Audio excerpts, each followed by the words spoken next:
Tá. Arquivo 1, as pessoas ricas acreditam na seguinte ideia: eu crio a minha própria vida. Arquivo de riqueza 2, as pessoas ricas entram no jogo do dinheiro para ganhar.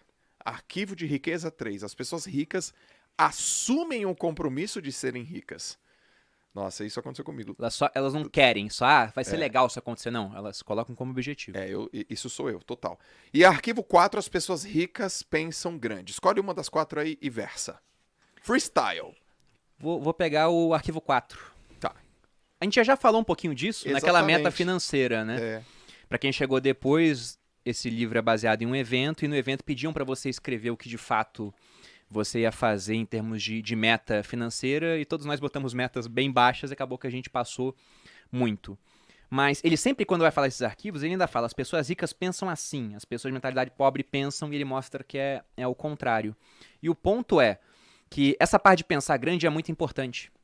Porque se você pensa pequeno, para chegar no seu objetivo, e não tem nada de errado em pensar pequeno em prazos mais curtos. O Tony Robbins tem aquela frase muito famosa que diz que a gente costuma superestimar prazos curtos e subestimar os longos. perfeito. Eu acho que a gente vai fazer o contrário, né? No curto você subestima de fato e você superestima o longo, porque no longo prazo muita coisa pode acontecer, igual aconteceu com a gente. Mas o ponto de pensar grande é importante porque pensar grande te obriga a agir de uma forma diferente. Se você só pensar, não, eu quero estar 10% melhor em termos de finanças do que eu tenho agora. Cara, 10% é melhoria incremental. Sim. Você não muda quase nada. Agora, se você se desafiar e falar: não, daqui a 5 anos eu tenho que ter um patrimônio 5 vezes maior do que eu tenho agora. Você sabe que no primeiro ano você não vai dobrar o patrimônio e depois dobrar de novo. Você vai saber que vai ser uma curva, mas você tem que fazer alguma coisa que vai te dar um baita resultado depois. Isso te obriga a agir de uma maneira que você nunca pensou em agir antes. Sim. Então esse é o ponto. Tem uma hora que ele fala, né? Tem que empreender, não tem? Tem que me livrar do meu contra-cheque estável? Ele fala que não precisa.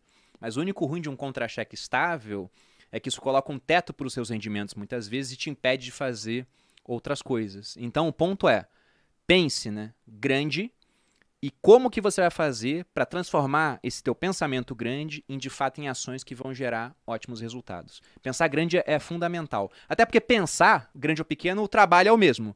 A prática que vai ser diferente, mas só de pensar grande você já faz o exercício pensando em hipóteses que você nunca contemplaria se fosse pensar pequeno. Cara, ô Bruno, eu quero fazer até uma consideração também. A gente escuta assim, né? Sonhar grande e sonhar pequeno dá o mesmo trabalho. Mas pensar grande e pensar pequeno, você acha que dá o mesmo trabalho? Em termos de meta, Por exemplo, assim, ó, você pensou grande para atingir 5 vezes o seu tamanho. Não, até vou falar diferente. Você pensou em crescer 5, pensou em crescer 1, dobrar.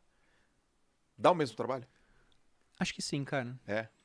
Se você, vamos supor, eu gosto de separar períodos do dia para pensar. Não que minha cabeça respeite esses períodos, né? Ela costuma pensar depois disso também. Porque eu sei que sonhar grande é porque sonhar e pensar tem uma diferença, né? Sonhar é mais um devaneio. Pensar é Sim. uma coisa mais direcionada, né? Concordo. Mas por que eu digo isso? A gente não controla tudo que a gente pensa, né? Eu Exatamente. tô lendo um Desaparece. pouquinho do Nietzsche, que talvez eu coloque no meu clube do livro lá.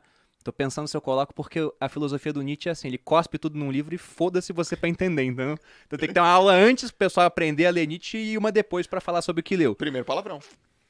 Foi de fato. E foi citando Nietzsche. Já faz um Reels aí, ô Kaique. É palavrão com classe, velho. Aqui a conversa, galera, é Lorde. Vai por mim, pô. Mas o Nietzsche, ele tinha uma ideia, ele tinha uma frase dele que ele falava: há algo que pensa em mim.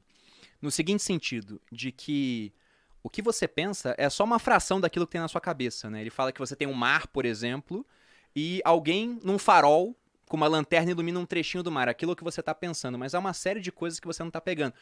E ele ainda fala: quem é o cara que escolhe pra onde tá apontando o farol? Ele fala: não é a minha mente consciente, é, sei lá, o meu corpo que tá fazendo isso. Mas ele fala: você não tem controle sobre tudo que você pensa. E pra ele, inclusive, aquilo que você pensa é a parte menos importante do seu pensamento no final das contas. O que tá em volta que é muito mais importante.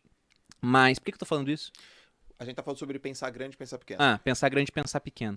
Na minha opinião, vai dar exatamente o mesmo trabalho, Joel. A questão é que, geralmente, para você colocar o seu plano em ação, o grande vai dar mais trabalho, porque te obriga a fazer coisas que você não fez antes. Exatamente. E aí que as pessoas travam. Porque fazer coisas que você não fez antes assustam. Você tem medo. E ele tem um arquivo de riqueza que fala disso, né? que os ricos, as pessoas de mentalidade rica, agem apesar do medo, enquanto as pessoas de mentalidade pobre, elas ficam travadas pelo medo. Sim.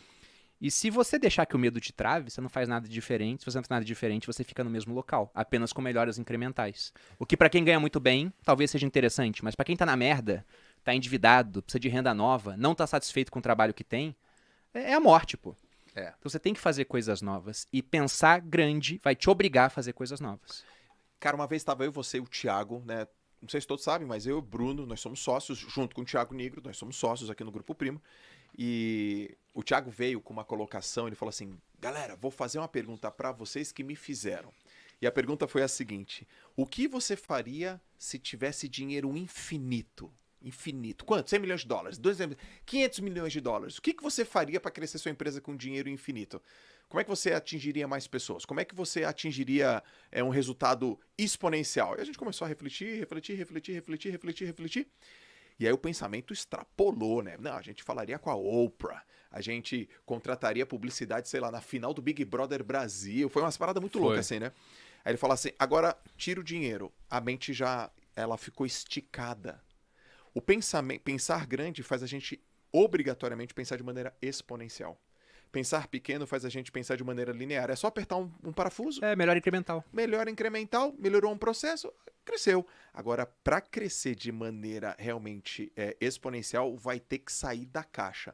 Então, gente, um exercício, uma sugestão pense assim: o que você faria se você tivesse dinheiro infinito? Sem fim. Aí a sua mente, pô, se o dinheiro não é um problema, eu faria isso. Aí depois você fala: tá bom, agora o dinheiro não é infinito, né? Mas a sua mente, ela atingiu um lugar que de fato você nunca teria atingido se você não tivesse colocado a questão do dinheiro. Exatamente.